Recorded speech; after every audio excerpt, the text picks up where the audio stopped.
Assalamualaikum warahmatullahi wabarakatuh.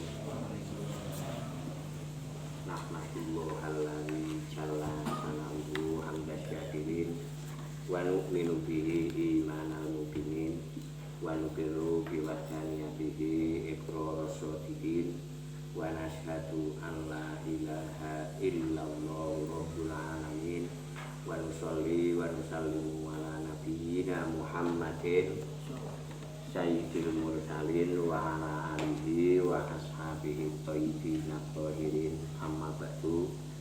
Yang saya hormati bapak-bapak beserta ibu-ibu jamaah pengajian yang mestinya prei tapi sekarang melalui online, sehingga saya hormati bapak-bapak ibu-ibu yang ada di rumah, yang mudah-mudahan kita selalu dilindungi Allah dan selalu mendapatkan ridhonya dan mendapatkan barokahnya.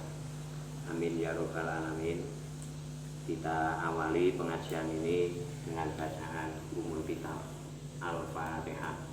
A'udzubillahi minasyaitonir rajim. Bismillahirrahmanirrahim. Alhamdulillahirabbil alamin arrahmanir rahim maliki yaumiddin. Iyyaka na'budu wa iyyaka nasta'in ihdinas siratal mustaqim siratal ladzina an'amta 'alaihim ghairil maghdubi 'alaihim waladdallin. Kita masih berada di surah An-Nahl ayat yang ke-120. Inna Ibrahima kana ummatan qanitan lillah hanifan wa lam yakun minal musyrikin. An-Nahl 120. Sesungguhnya Nabi Ibrahim alaihissalam adalah imam besar yang menjadi suri tauladan, dan beliau pribadi yang taat pada Allah dan agamanya lurus, tidak termasuk golongan orang yang musyrik. Kita masih di Inna Ibrahima kana ummatan. Insya Allah sekali lagi ini Sabtu depan diharapkan sudah mulai ini qanitan lillah hanifan wa lam yakun minal musyrikin syakiran li an'umi. Nah, ini kita 3 kali bertemu dengan Nabi Ibrahim. Yang pertama kita membicarakan Ibrahim remaja, kita ambil surah Al-An'am di ayat yang ke-74 sampai seterusnya, Ibrahim remaja. Kemudian kemarin kita mengkaji perjalanan Ibrahim muda. Ibrahim muda kita ambil surah Al-Anbiya ayat 151 sampai 100 ayat yang ke-51 sampai ayat yang ke-67. 68 belum kita bicarakan, insya Allah nyambung dengan Ibrahim sepuh. Nanti kita sambung Al-Anbiya ayat 67, nanti kita sambung dengan surah As-Saffat. As-Saffat surah yang ke-37. Ini yang akan kita kaji untuk mempelajari Ibrahim sepuh. Seperti apa beliau dalam berdakwah, dalam mengatur kehidupan dan seterusnya. As-Saffat adalah surah yang ke-37. Nanti kita ambil ayat yang ke-83. As-Saffat 83 sampai seterusnya. Kita beralih ke As-Saffat, surah yang ke-37.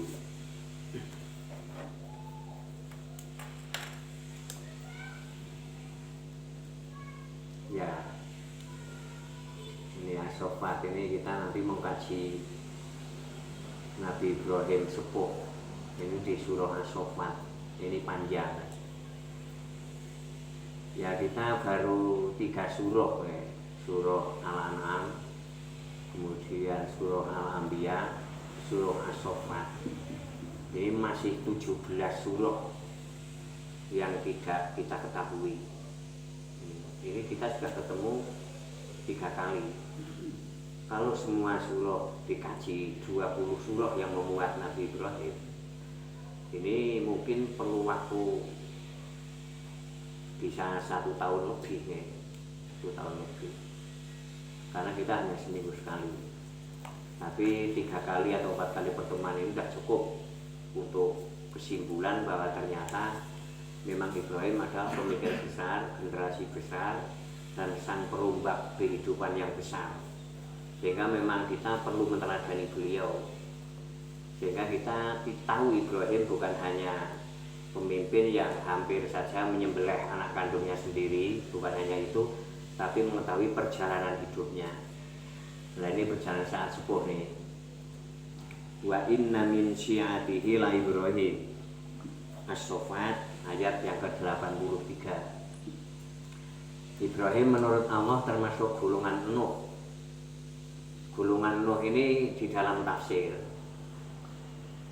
ini 83, kemudian diawali dari 83, ini 84. Nah ini wa inna min syi'atihi, sungguhnya Ibrahim benar-benar termasuk golongannya. Ini golongan Nabi Nuh ini. Domir huwa ini kembali ke ayat depan. Ini Nuh.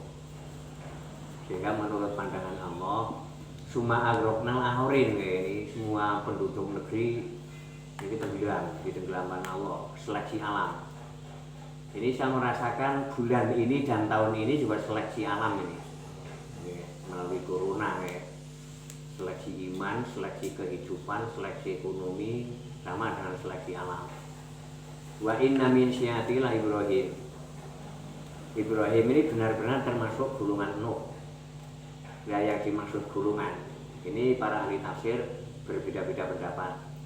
Ada yang dimaksud syi'ati ini keluarga, walaupun sudah jauh seperti Rasulullah SAW kan masih keturunan Ibrahim, tapi kan jauh sekali, bin.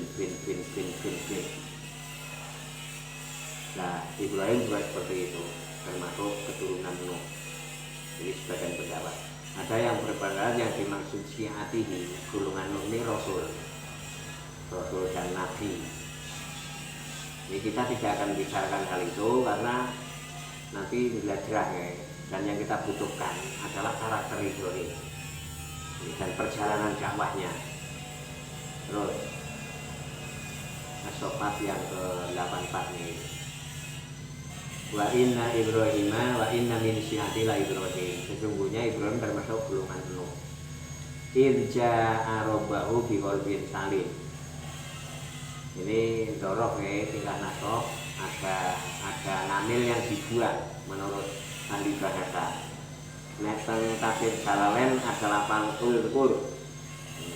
Di sini ada lafal ulkur. Ulkur irja'a rabbahu biqalbin salim. Tuturlah atau ingatlah saat Ibrahim datang ke Tuhannya dengan hati yang salim, hati yang bersih, hati yang suci, hati yang selamat. Nah ini menunjukkan bahwa perjalanan agama Ibrahim sudah sampai ke puncak nih. Puncak agama adalah hati ini sehat, jiwa ini sehat, kalau dia salim. Untuk sampai ke sini, ini saya melihat di Al-Quran dan saya merasakan sendiri, ini perjalanannya sangat panjang. Mungkin Nabi Ibrahim juga seperti itu. Saya merasakan sampai sekarang hati saya belum sehat. Saya berabdakan dengan panjenengan agar panjenengan menilai saya tetap sama dengan panjenengan. Saya belum sampai ke derajat ini. Saya sering masih terjerumus dengan kekotoran-kekotoran. Tapi saya terus berusaha tobat, terus berusaha istighfar. Dan berusaha inilah saya yakin itu pertolongan Allah. Sebab banyak orang yang terjerumus, sudah benar-benar terjerumus, tetap tidak sadar. Berarti tidak ditolong, itu dibiarkan. Kalau kita terjerumus, kemudian kita sadar, kita istighfar, kita tobat, lah ini hati kembali suci. Tapi karena setan serius menyesatkan kita tidak bisa lepas dari itu. Karena setan juga diberi kemerdekaan oleh Allah untuk menggoda.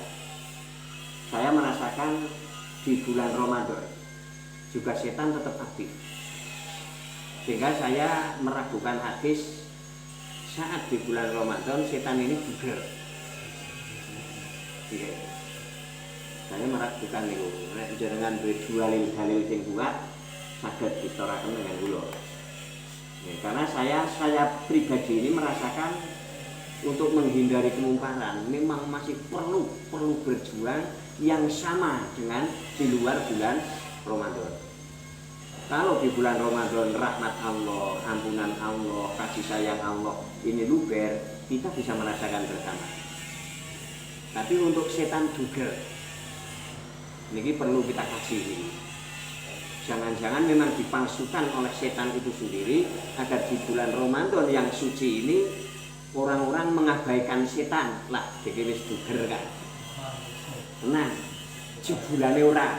Jebulane ora. Nah, ini tidak kita perpanjang ya, karena kita sedang membicarakan Ibrahim. Lain kali kita bisa membahasakan tentang setan diduga di bulan Ramadan. Ini perlu didiskusikan. Ini informasi Al-Qur'annya saya belum menemukan, belum meneliti terus nih. Sampai sekarang belum menemukan. Yang saya temukan adalah setan diberi kemerdekaan oleh Allah menggoda manusia. Ini tidak ada bulan khusus untuk dihentikan. Oke, sepanjang zaman. Orang jujur indah Ramadan, mungkin tidak saya temukan ini. Nah ini perlu di sini kita diskusikan. Irja rombau bikol bin salim. Kita perlu mempelajari sejarah Ibrahim, khususnya ini ulkur irja saat Ibrahim datang ke Allah, bertemu dengan Allah dengan hati yang selamat. Ya, hati yang selamat ini nggih. Hati yang tidak ada kedengkian, hati yang tidak ada gampang meri. Nah, ini karakter-karakter yang merusak iman ini. Nggih, tidak gampang marah. Ini hati yang saling, hati yang pemaaf, hati yang nyegoro, hati yang robis rohli soderi, hati yang nyegoro, hati yang lapang sekali. Lah perjalanan untuk sampai ini, saya meneliti di Al-Quran yang harus kita keluarkan dari hati, ini kemusyrikan. Sekecil apapun, kalau di dalam hati kita masih ada kemusyrikan, sulit untuk mencapai derajat qalbin salim. Contoh musyrik yang paling kecil adalah riya, pamer. Ini musyrik yang hanya merusak amal seketika. Nek musyrik yang besar itu semua amalan rusak. Tapi musyrik riya, musyrik kecil, ini hanya merusak amal seketika. Umpama jenengan sholat berjamaah niat men maratuane weruh. Sebab ngarep-arep tegali men nekna. Umpama nih nggih. Ya jenengan di maratuan sugih ning pelit. Ning seneng jamaah. Jenengan teng ati nyat jamaah men maratuane iman. Men tegali nekna. Niki wonten berhala kalih niki. Berhala Tegal lan berhala martua. Ini mun riya niki. Nggih, mun riya. Riya Pak musyrik yang sekecil ini juga sulit untuk mencapai qalbin salim. Sebab orang kalau masih seneng pamer,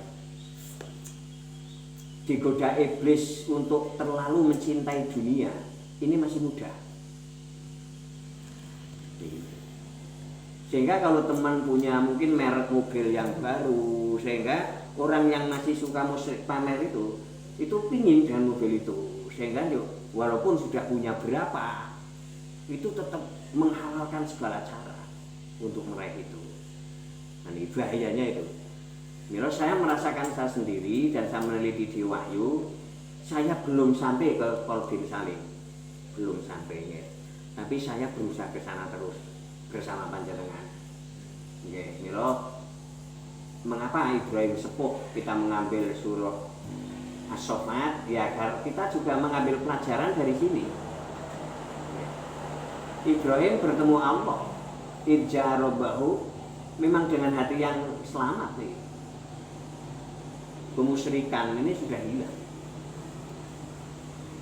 Sejak Ibrahim remaja kemarin sampai Ibrahim pemuda, itu terus menghancurkan lambang-lambang kemusyrikan.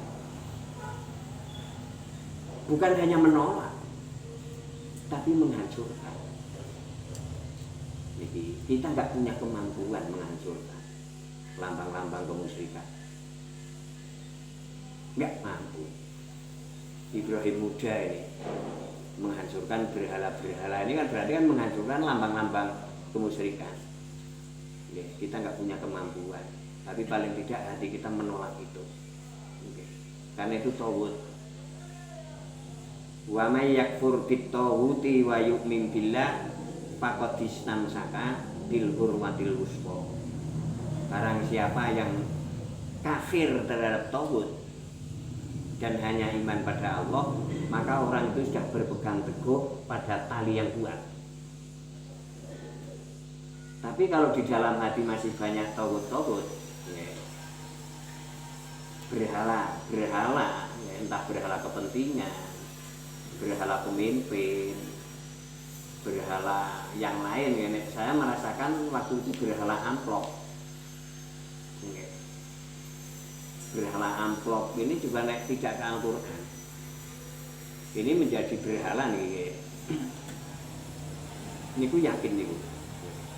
Banyak dai-dai yang memang menyampaikan ilmu itu bukan karena mengarahkan masyarakat ke jalan Allah, itu bukan. Tapi masyarakat disetting agar takut pada dai itu. Kapan makin takut, makin mengkaramatkan, makin menghargai, otomatis amplop makin mengalir. Nah, ini saya pernah di dunia itu.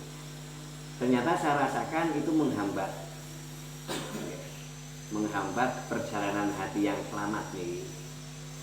Sehingga kalau kita tidak ke Al-Quran, kita sulit untuk mencapai ini.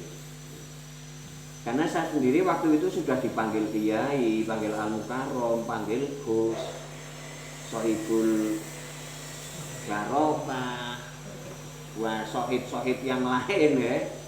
Ya, tapi ternyata di hati saya masih banyak berhala-berhala, belum Kolbin Salim. Jadi oleh karena itu hati yang selamat ini ya memang jiwa yang sehat. Jadi ukuran agama yang benar ini bukan sehat jasmani saja, tapi rohaninya ini Kolbin Salim. Nah, untuk membersihkan jiwa ini yang paling total harus kita usir kemusyrikan itu. Untuk mengusir kemusyrikan, kalau tidak dengan ayat-ayat Al-Quran, ini juga sulit. Saya pengalaman nih, Bu. Jadi mengusir kemusyrikan yang ada di dalam hati. Orang Yahudi itu sudah menggunakan kitab langit, Taurat. Nasrani juga sudah menggunakan kitab langit, yaitu Injil. Tapi karena menolak Al-Quran, tetap mereka gagal membersihkan kemusyrikan dari hatinya. Padahal sudah menggunakan dua kitab langit. Apalagi kita menuju Islam yang sehat, hati yang sehat, kok menganggap cukup dengan kitab bukan kitab langit itu, kitab buatan manusia, berarti kan kitab bumi. Ini aku yakin, kalau pengalaman bang nih, karena kalau kitab tulisan manusia dan orang lemari ini, Sehingga untuk mengusir kemusyrikan dari hati, kalau tidak dengan Al-Quran, ini sangat sulit. Saya merasakan. Kecuali orang itu ditolong Allah, ini sudah lain.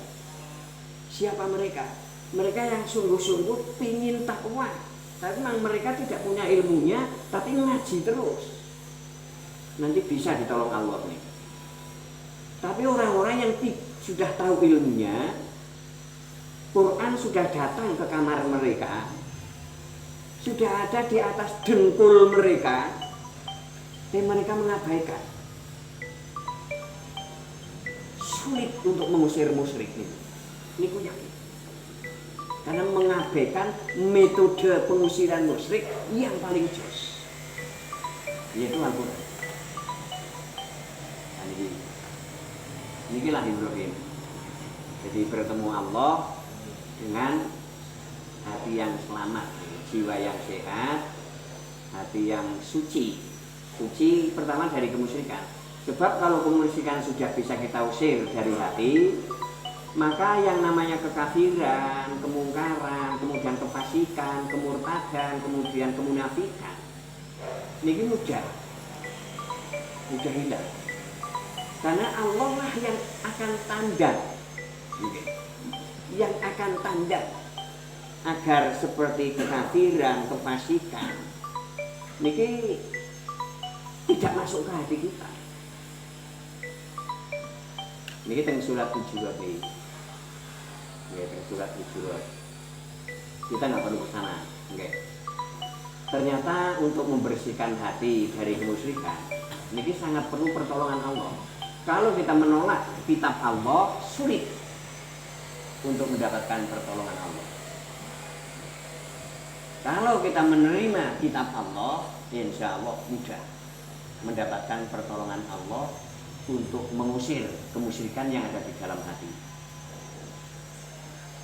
Ini kan surat Hujurat. Karena apa? Karena kalau kemusyrikan sudah terusir dari hati, maka iman akan masuk. Tidak hanya mandek di tenggorokan. Saya merasakan itu. Menurut perasaan saya, iman saya sudah masuk ke hati.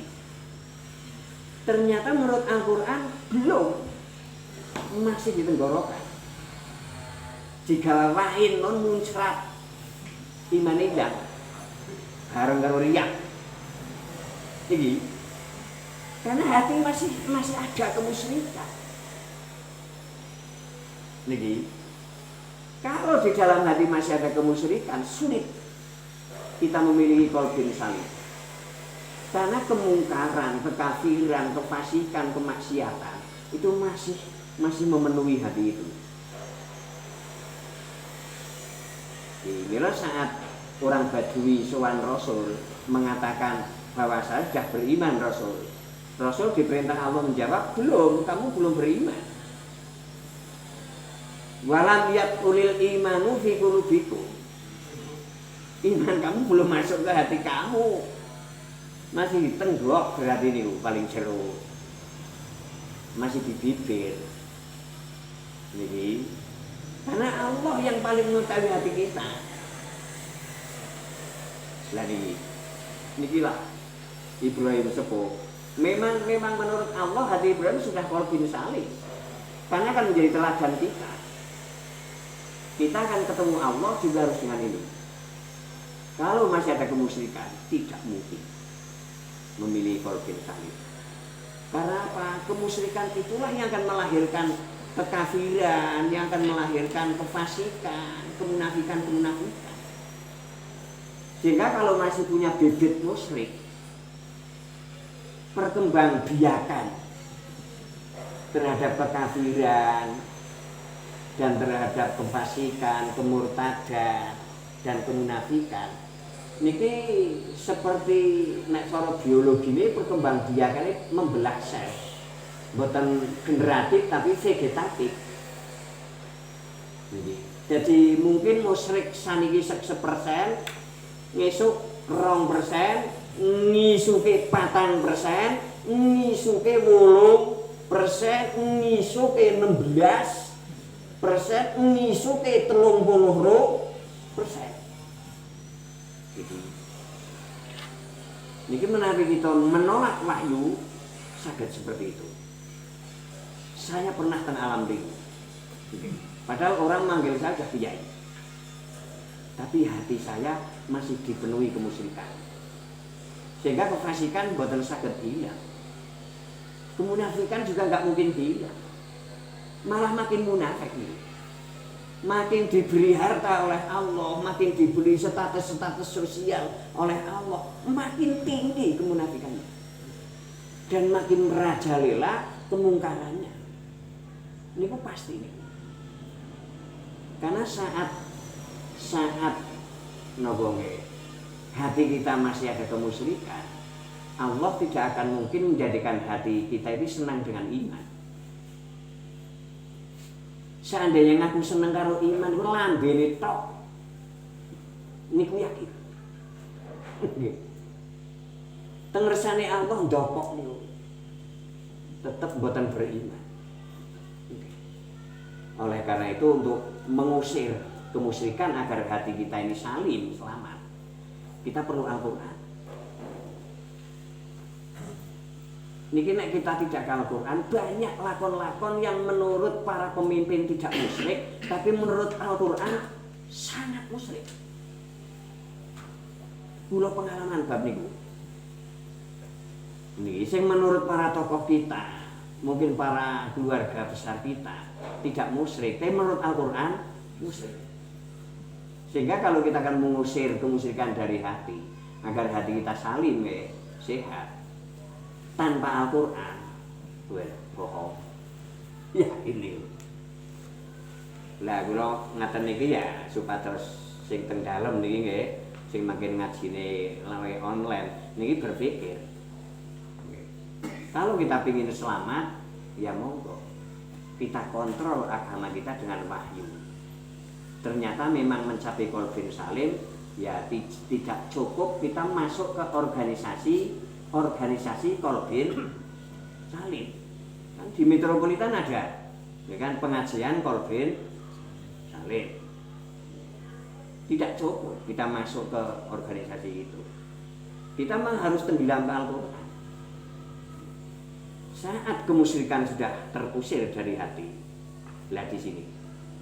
Walakinnallaha habbaba ilaikumul imana wa zayyanahu fi qulubikum. Allah lah. Kalau kemusyrikan kita sudah mengetahui tentang hal-hal yang musyrik bermacam-macam, hampir tidak bisa dihitung ya, nek contoh Al-Quran, hal-hal yang bikin kita musyrik. Kita sudah tidak ada di dalam hati, lah di sanalah Allah akan menjadikan hati kita itu senang dengan iman. Walakinnallaha habbaba. Habbaba ini nek teng ilmu sorok dari wajan fa'ala dipindah fa'ala. Niki duwe faidah sairullah. Allah lah yang menjadikan hati orang itu senang terhadap iman. Walakinnallaha habbaba ilaikumul iman. Lihat ngriki. Wa zayyanahu fi qulubikum. Menawi Allah sudah menjadikan hati kita senang dengan iman, berikutnya Allah akan menghias iman itu di hati terasa indah. Jangan makin sakit merenungi surat Hujurat ayat ingkang kaping 7 dumugi ayat ingkang kaping 8. Hujurat.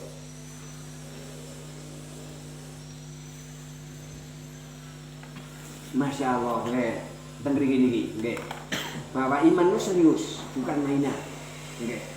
Karena kita hidup selamat di akhirat, memang serius. Iman harus clean. Iman tidak boleh ada kemunafikan, kefasikan enggak boleh, harus clean. Karena selama masih ada kemunafikan akan ditolak oleh Allah. Karena tidak standar SNI itu, sehingga produk iman terosir,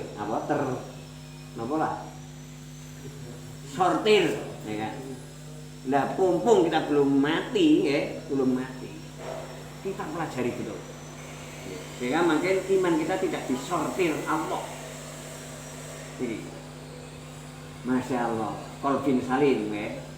Kalau hati kita sudah terus mengusir kemusyrikan, ya, kemusyrikan kita usir, otomatis kekafiran ini akan terusir. Ini tentang surat Hujurat.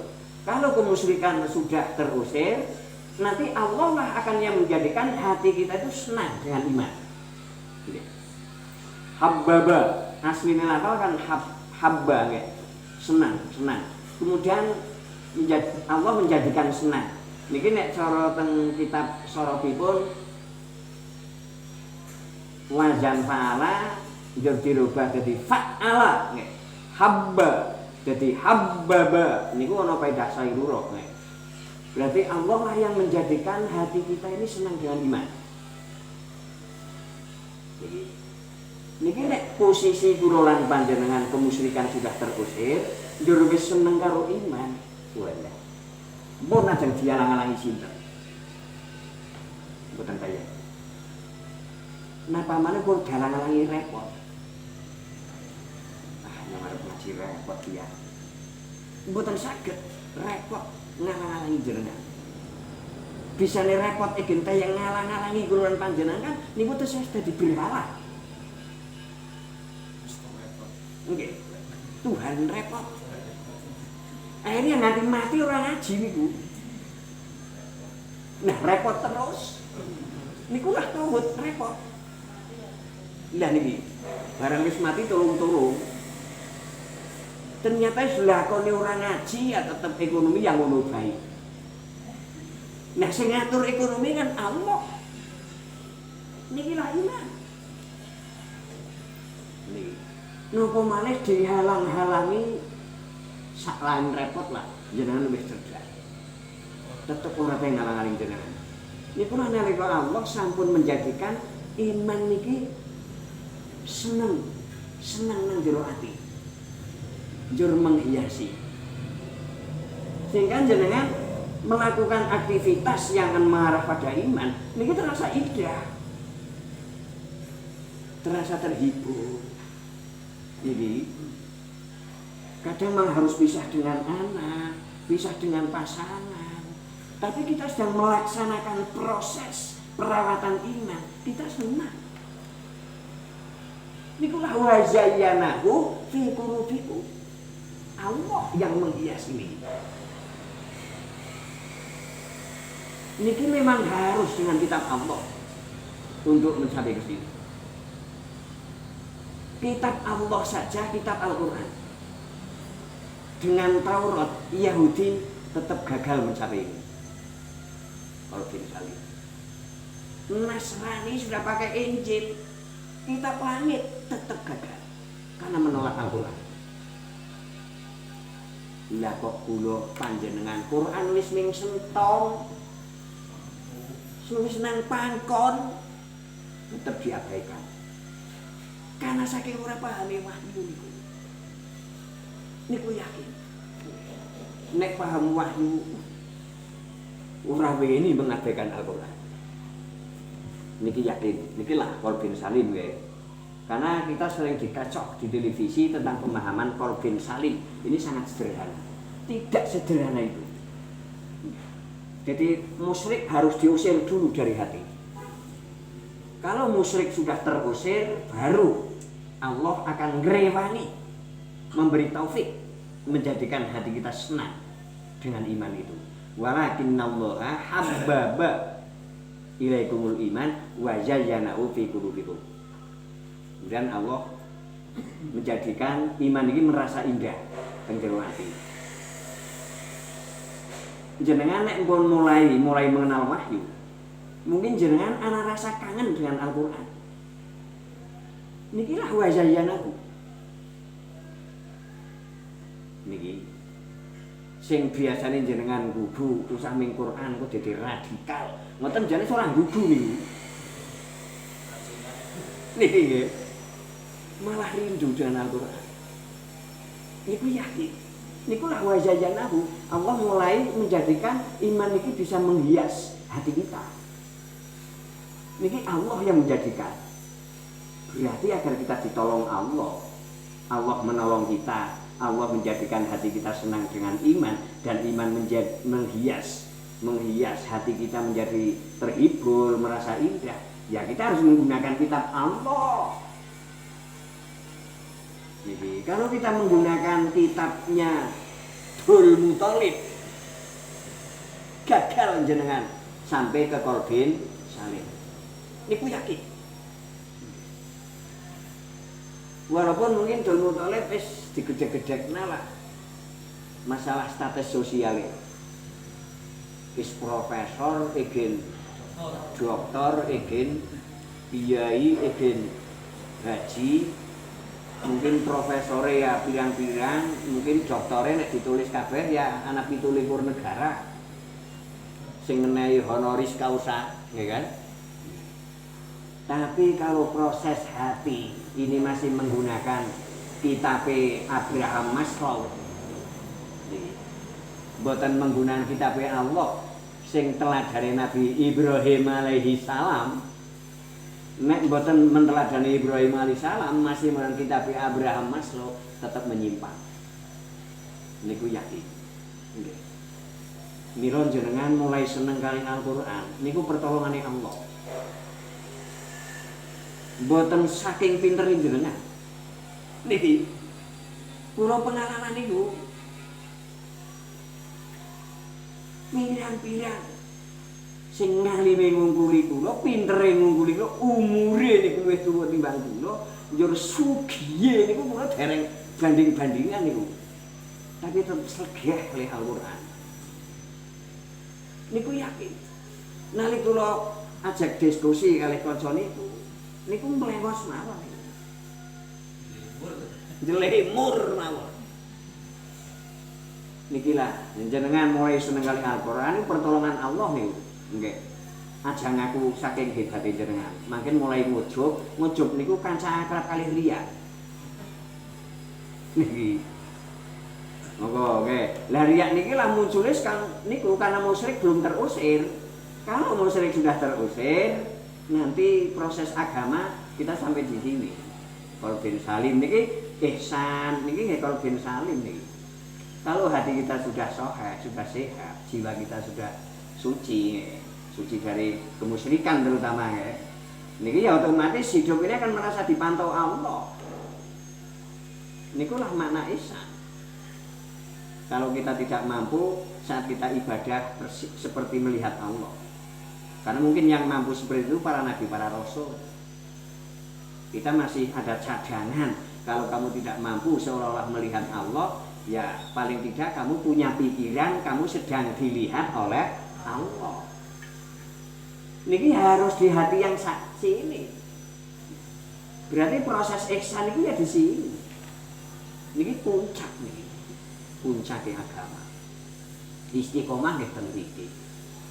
Nah, istiqomah kan banyak sahabat yang memberi makna dan salafus sholihin. Istiqomah adalah tauhid. Tauhid yang kuat. Tidak ada berhala. Walaupun termasuk berhala repot ya. Ini kan berhala sing ora katon. Jangan orang ngandel kancane jenengan jadi ngaji. Mesti alasan muni repot. Niki makin betul. Nggih. Wis ditembe repoti tetep miskin mawon niku. Moga berhala niki kita usir. Nggih, kita usir. Nanti iman akan masuk ke hati. Nggih, nek iman wis masuk ning hati, jenengan ngadepi urip niki jembar. Mboten sempit. Nuwun sewu, senajan kamar sarene jalan mungkin 3 meter persegi, ning rasane salun-alun. Niku yakin.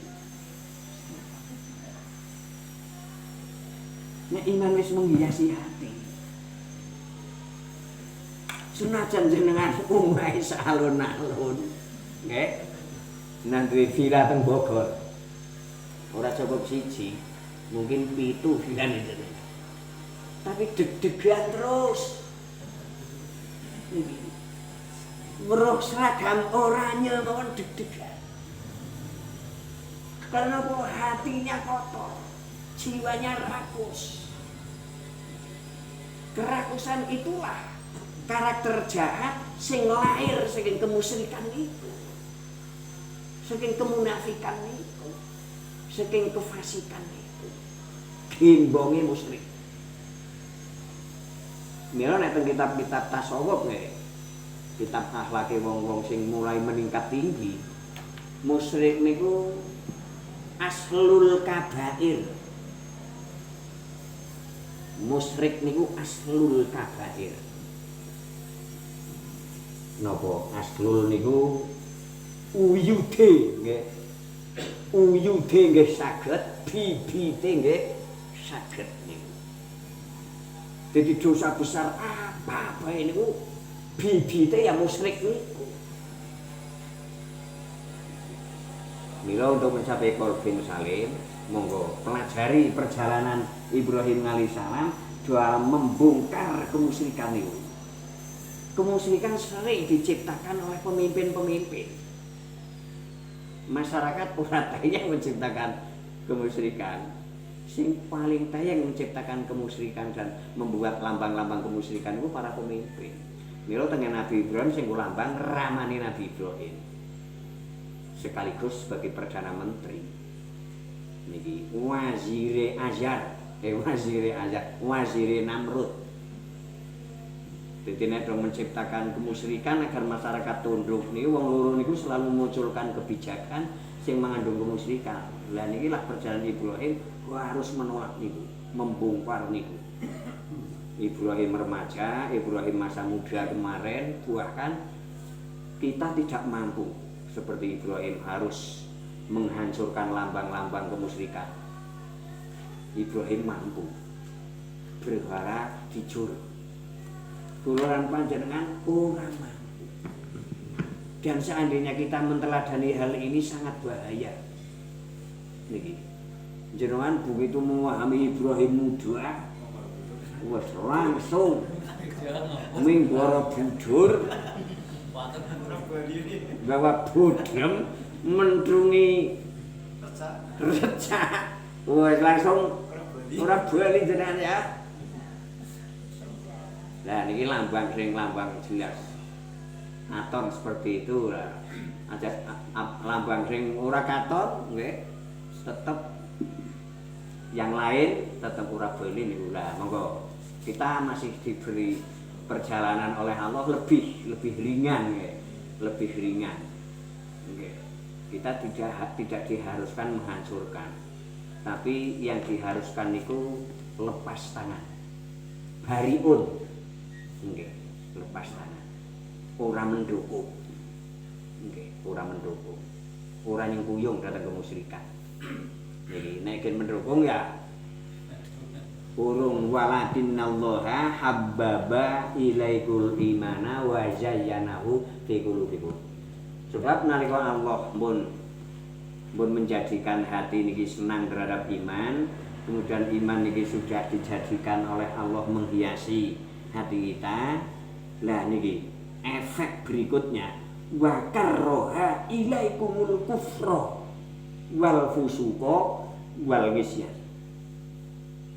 Setelah kemusyrikan kita usir dari hati, kemudian Allah menjadikan kita senang dengan iman, dan iman menghiasi hati kita. Efek berikutnya Allah menjadikan hati kita ini benci terhadap kekafiran. Berarti nek jenengan slegeh karo kekafiran mboten saking hebatin jenengan, tapi Allah lah yang menjadikan hati kita memang sengit terhadap kemungkaran.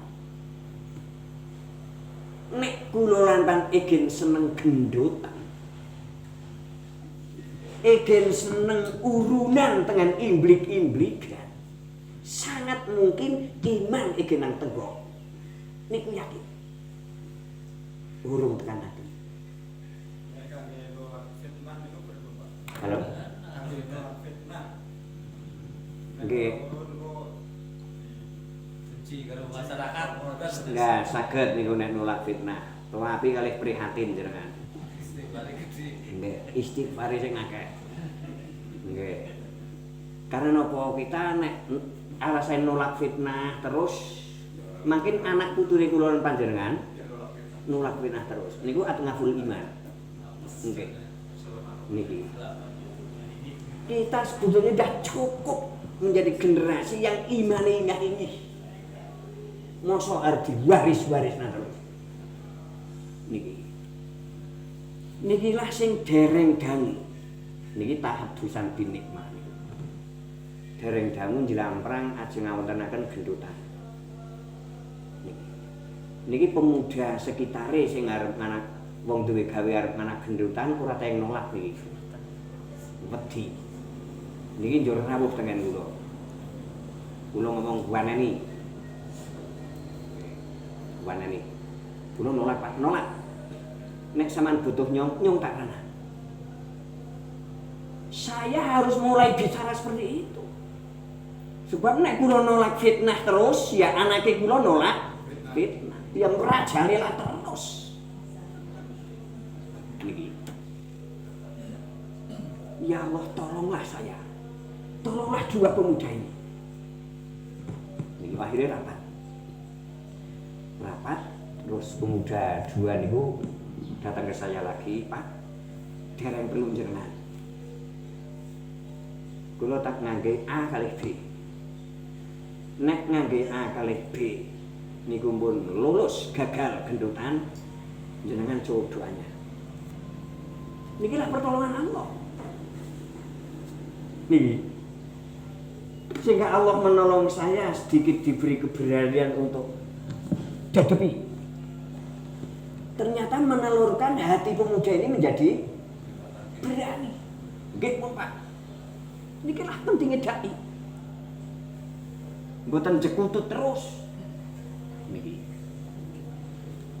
Akhirnya rapat. Kali tokoh A, tokoh B. Njur datang ke saya tokoh A. Niki. Ngoten, Pak. Nek kali jenengan. Ide malah dereng rampung. Lah begisi Mas. Ide jenengan tetep njotos wong cah. Niki. Mulia ngono. Nderene kula tukang gelut. Niki. Nyong wis dayeng nahan mudu. Ora tahan kan biyen zaman bujang. Niki. Niku teng ngarepe kula, Pak. Warung mecici karo mabuk. Ngoten. Pak, nek nyong sing dadi kiai, masyarakat tak jidorna. Arep budaya kono. War judi ya kono, arep mabuk ya kono, arep gendotan ya. Nek nyong sing dadi kiai, Pak. Niki ndonga kali kula lho. Lah terus nika pergi. Kula guyu. Mulane Gusti Allah ora ndekna dhek dadi kiai. Niki njur guyon. Alhamdulillah niku gagal. Tapi ora berarti njur setan wis leren, wis. Kita waspada.